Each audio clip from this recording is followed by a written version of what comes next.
Welcome students. आज आपण या ठिकाणी हायपर कॉन्जुगेशन इफेक्टचे ॲप्लिकेशन्स पाहणार आहोत. Applications of hyper conjugation effect.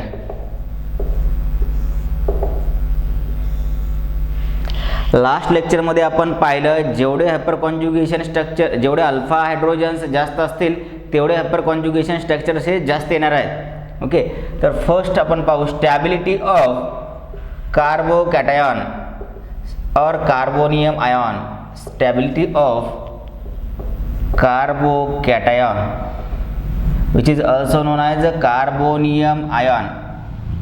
Here simply the tertiary carbocation is more stable compared to secondary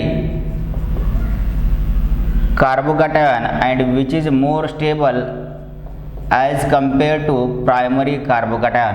याच्यामध्ये 1 2 3 पहिला आहे टर्सरी, त्यानंतर सेकंडरी आणि तिसरा आहे प्रायमरी कार्बोकॅटायन. तर यामधला टर्सरी हा मोर स्टेबल आहे सेकंडरीपेक्षा प्रायमरी. ओके, सेकंडरी प्रायमरीपेक्षा मोर स्टेबल आहे. तर टर्सरी जास्त स्टेबल कशामुळे आहे तर आपण पाहिले डॉमिनंट इफेक्टसुद्धा, ज्याच्यामध्ये पहिल्यांदा रेझोनन्स असेल तर त्याला प्रिफरन्स द्यायचा, रेझोनन्स नसेल तर मग हायपर कॉन्जुगेशन आणि त्यानंतर इंडक्टिव्ह. याच्यामध्ये दोन्ही इफेक्ट आहेत, इंडक्टिव्ह आहे ॲज वेल ॲज हायपर कॉन्जुगेशन. इंडक्टिव्ह कशामुळे आहे, हा CS3 इलेक्ट्रॉन डोनेटिंग आहे, याला इलेक्ट्रॉन डोनेट करतो आणि स्टॅबिलाइज करतोय.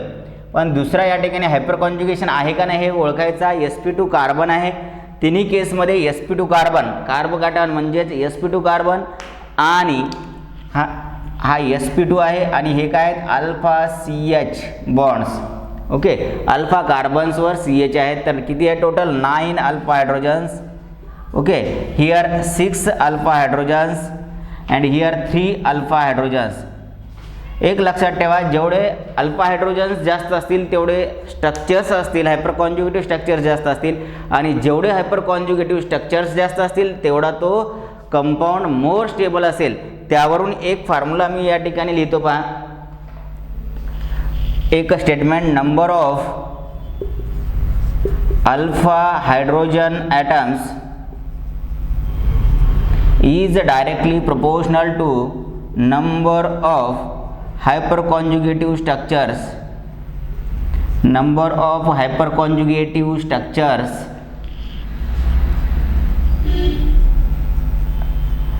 and which is directly proportional to stability of carbocation. हा कार्बोकॅटायनच्या स्टॅबिलिटीमध्ये येईल, कारण कार्बन आयन हा sp3 कार्बन आहे, आपल्याला sp2 कार्बन लागतोय, त्यामुळं फक्त कार्बोकॅटायन येईल. या ठिकाणी कार्बन आयनच्या स्टॅबिलिटीचा संबंध इथे येणार नाही आहे. Okay, remember here number of alpha hydrogen, more the number of alpha hydrogen, more will be the hyperconjugative structures and more will be the hyperconjugative structures, more will be the stability of that carbocation. थोडक्यात सांगायचं, जेवढे जास्त alpha hydrogen असतील तेवढा तो more stable असणार आहे. या ठिकाणी 9 अल्फा हायड्रोजन तर तो सगळ्यात जास्त स्टेबल असेल, याच्याकडे 6 आहेत, हा नंतर असेल आणि याच्यापेक्षा कमी हा ज्याच्याकडे 3च अल्फा हायड्रोजन आहेत. म्हणजे अशा प्रकारे tertiary is more stable than secondary and secondary is more stable than primary.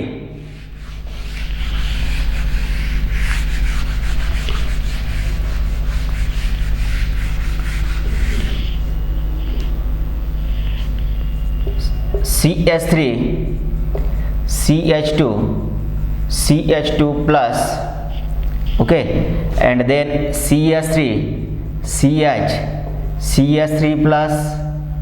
Okay, if you compare the stability of these two, 1 and 2, you can directly answer this question, which one is more stable, both having 3 carbon atoms. Okay, this is a primary, this is secondary. In general we know that secondary carbocation more stable than primary, but why? Here see, this is the alpha carbon, with respect to this carbon this is an alpha carbon. On the alpha carbon there is only 2 alpha hydrogen atoms, means that 2 hyperconjugative structures are obtained in this case, while in this case there are 6 alpha hydrogen atoms, and we know that more the number of alpha hydrogens, more will be the hyperconjugation and more stable will be that structure, hence second is more stable than first one. अशा प्रकारे आपण कार्बोकॅटायनची stability या ठिकाणी काढू शकतोय. Again next example, in the cyclic ring, suppose this is an carbocation, first structure, this is second one,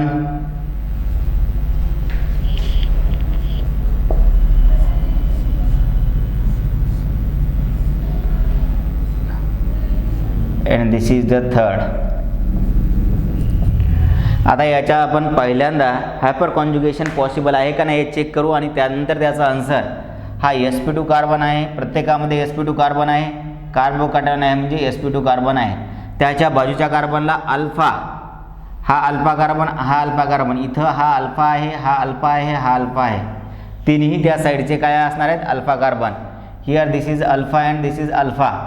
याच्या alpha carbon या ठिकाणी किती हायड्रोजन असणार आहेत 1 2, हिअर 1 2 म्हणजे 4 alpha hydrogen, 4 hyperconjugative structures. In this case या ठिकाणी 2 असतील 1 2, here again 2 4 and here again 3. हा काय असणार आहे CH3. 4 आणि 3 7 म्हणजे 7 अल्फा हायड्रोजन आयटम्स आहेत. ओके, आणि हा परत sp2 कार्बन, इथं 1 2 3 बॉन्ड झाले म्हणजे चौथा एकच काय असणार आहे हायड्रोजन. इथे सुद्धा 1 2 3 बॉन्ड झाले म्हणजे चौथा काय असणार एकच हायड्रोजन. 1 आणि 1 2 म्हणजे 2 अल्फा हायड्रोजन आयटम्स असतील. ओके, तर बाकीच्या इफेक्टपेक्षा या ठिकाणी होतो इंडक्टिव्ह हायपर कॉन्जुगेशन, पण हायपर कॉन्जुगेशन डॉमिनंट असल्यामुळे हायपर कॉन्जुगेशनचा विचार करायचा. More the number of resonating hyperconjugative structures, more stable will be that compound. Second is more stable than first one and first is more stable than third. अशा प्रकारे आपण याचा answer काढू शकतोय. ओके, तर हे झालं स्टॅबिलिटी ऑफ कार्बोकॅटायन. त्यानंतर आपण नेक्स्ट पाहणार आहोत stability of free radicals. Okay, जे sp2 आहे त्याच कार्बनचा आपण काढू शकतो. sp3 कार्बन या ठिकाणी घेता येणार नाही म्हणजे कार्बन या ठिकाणी आपल्याला कन्सिडर करता येत नाही आहे. Second one is stability of free radicals. Stability of free radicals. Free रॅडिकल्समध्ये सुद्धा तेच असणार आहे. If tertiary free radical is there CH3, this is a tertiary, then secondary CH3, this is the free radical, and then CH3 CH2, first second third. Again we have to calculate the number of hyperconjugative structures in these three cases. In first case there are 9 alpha hydrogen, 9 hyperconjugative structures. Here 6 alpha hydrogens, 6 hyperconjugative structures, and here only 3 alpha hydrogens, means 3 hyperconjugative structures. Okay, that's why first is more stable than second, second is more stable than third. अशा प्रकारे याची stability असेल. आणि same या ठिकाणी आपण त्याचे example carbocation सारखंच याची स्टॅबिलिटी असणार आहे. ओके, याला इलेक्ट्रॉन देणारा ग्रुपच पाहिजेत.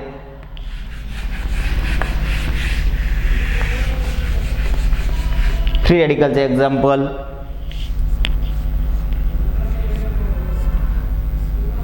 Suppose this is a free radical, first one,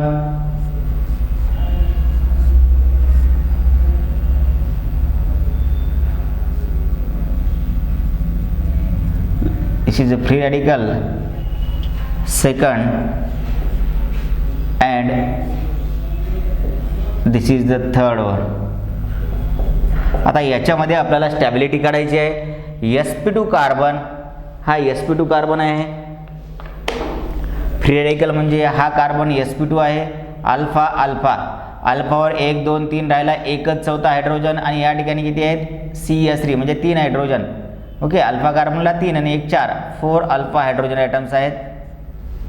या ठिकाणी हा sp2 कार्बन झाला, त्याचा अल्फा कार्बन या ठिकाणी एकच आहे आणि 1 2 3 4, त्यावर एकही हायड्रोजन नाही आहे, 0 alpha hydrogen. No hyperconjugation is possible.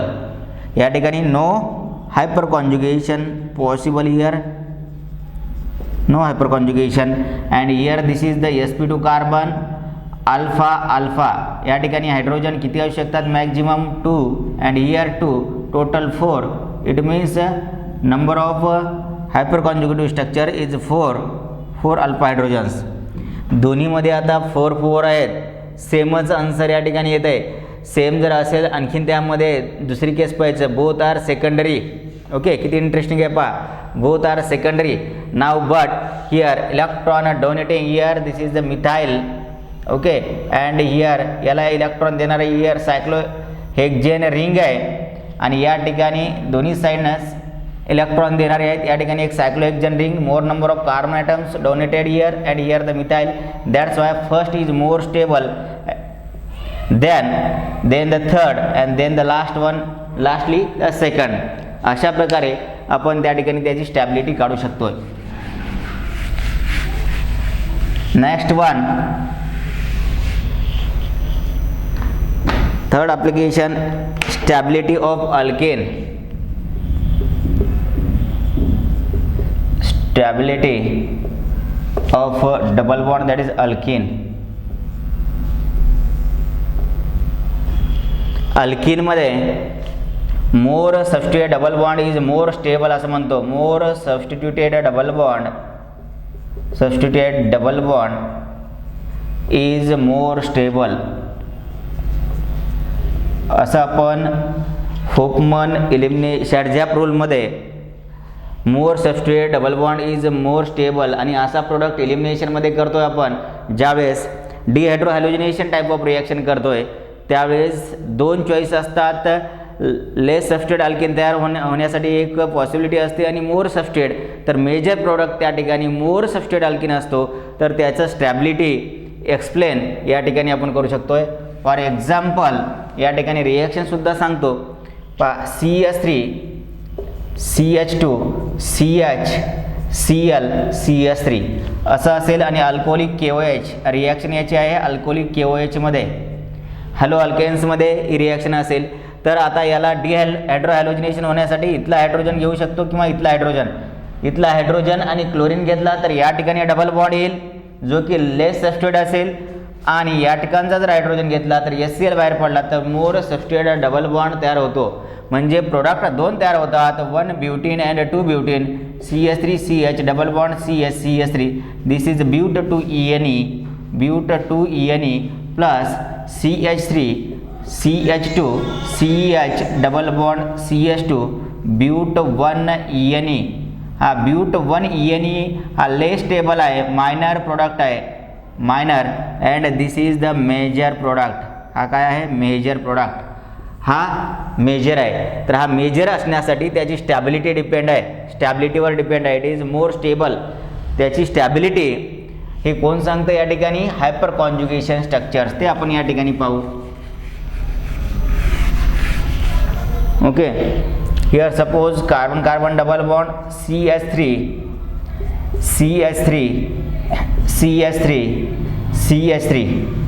one structure. Secondly CH3 CH double bond CH3 second, and then CH3 CH2 CH double bond CH2. सगळ्यामध्ये आपण पहा कार्बन कार्बन डबल बॉन्ड घेतला आहे 1 2 3. तर 1 2 3 मध्ये कुठला मोर स्टेबल असेल, यामध्ये कुठला इफेक्ट होतो हे आपल्याला पहिल्यांदा ओळखता आलं पाहिजेत. GOC जनरल ऑर्गॅनिक केमिस्ट्रीमध्ये हे जे इलेक्ट्रॉनिक डिस्प्लेसमेंट आहे अतिशय महत्त्वाचं आहे. हे आपल्याला कळलं पाहिजे. इलेक्ट्रॉन कसे शिफ्ट होऊ लागलेत, कसा इफेक्ट होतो, इलेक्ट्रॉनची शिफ्टिंग कुठल्या ॲटमकडून कुठल्या होते, का होते, आणि त्यावर या इफेक्टचा काय प्रभाव आहे हे आपल्याला लक्षात आलं पाहिजेत. हा आहे sp2 कार्बन.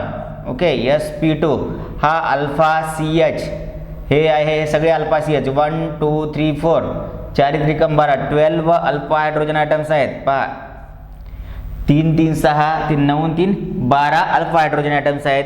या ठिकाणी हे sp2 कार्बन हा अल्फा CH 3 आणि 3 6 अल्फा हायड्रोजन आयटम्स आहेत. या ठिकाणी हा sp2 carbon and there is only 1 alpha CH म्हणजे एकच कार्बन आहे, म्हणजे एका कार्बनवर 2 आहेत, 2 alpha hydrogen atoms. Okay, more the number of alpha hydrogen atoms, more will be the hyperconjugative structures, and more will be the hyperconjugative structures, then more will be their stability.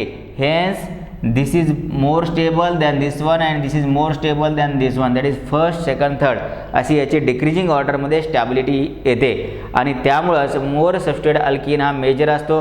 आता आपण जे reaction पाहिली त्याच्यामध्ये 4 कार्बनची 1 2 3 4 हा 1 butene आहे आणि हा 2 butene आहे. 2 ब्युटीन मेजर कशामुळे आहे? मोर नंबर ऑफ हायपर कॉन्जुगेशन, त्यामध्ये 6 हायपर कॉन्जुगेशन होतात आणि 1 ब्युटीनमध्ये 2च हायपर कॉन्जुगेशन होतात. ज्याच्यामध्ये जास्त हायपर कॉन्जुगेशन होतात तो मोर स्टेबल असतो आणि हेच सॅडझॅप रूममध्ये सांगितलेलं आहे. मोर सबस्टेट अल्किन कशामुळे मोर स्टेबल आहे? मोर number of hyper conjugation structures. हे असं अल्किनमध्ये याची स्टॅबिलिटी आपण काढू शकतोय. ओके, तर आपण आता 4th ॲप्लिकेशन पाहू. reactivity of aromatic compound towards electrophilic substitution reaction. Reactivity, or you can say that orientation, reactivity of aromatic compounds towards electrophilic substitution reactions.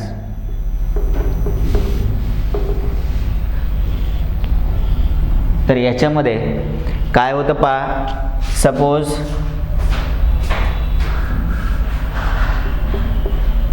CS3 toluene, हे फार इंटरेस्टिंग आहे. इथं बऱ्याच जणांची मिस्टेक होते पहा. बेंझिनवर एक मिथाइल ग्रुप आहे आणि दुसरा या ठिकाणी